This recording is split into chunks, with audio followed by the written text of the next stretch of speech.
For today's video, samahan nyo nga po pala ako at magpapagupit ako kay Tito Roy.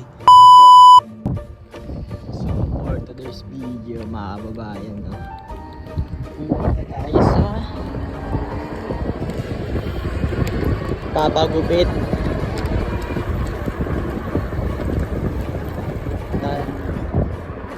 Papagupit tayo kay Tito Roy.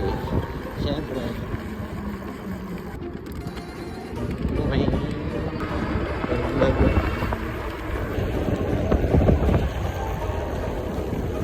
Ay, no? Dito na.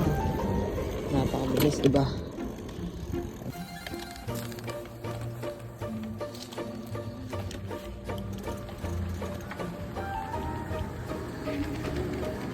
So ayun na mga kababayan, at dito na ako sa bahay ni Tito Roy at nadatnan ko nga dito si Tito Chris at nagpapagupit siya.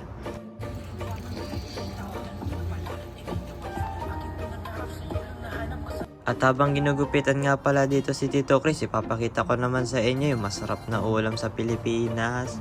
Ay no, alam nyo ba yung kumukulo na yan? Adobo. At sa kabilang side nga pala, ito naman merong alaga pala dito si Tito Roy na mga rabbit. At ewan ko anong pangalan. Yung pangalan ba yung rabbit? Meron, di ba rabbit? Bale magpartner nga pala to. At sana all merong partner. At meron pa nga isa dito magpartner din. Bale shy type nga sila. Kaya yun natalon-talon sa gilid. At meron pang isa ng rabbit dito. Bale lonely siya mga kababayan. Kaya ayun. Ano siya? Masad ba siya? Masad.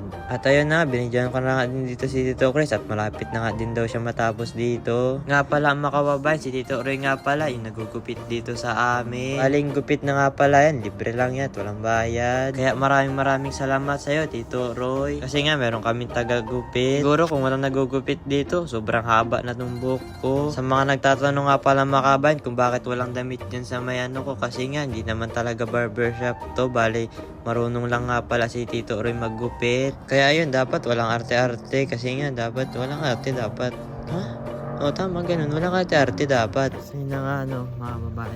Sa tayong paggupit dito, kay Tito Roy. So, siyempre, pag gagawin natin, uwi na. At ang gupit pala natin, sa gilid. Kasi, sa gilid lang. Sa gilid. Let's go. Tapos tag dito. Video na pala to. Half siya. Putol-putol. Kasi yung ginawa ko nung una, una ko siguro ipopost ito yung last. Una ko ipopost yung nag-ano ako ng sapatos, linis.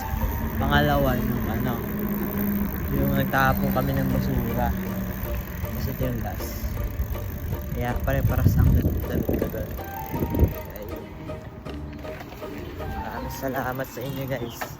Dito nagtatapos ang video natin. Kasi dito na ako sa bahay. Tapos, ano ba? Yun lang. Yun lang. Thank you for watching. Bye! I love you all. Oy, Team Itik.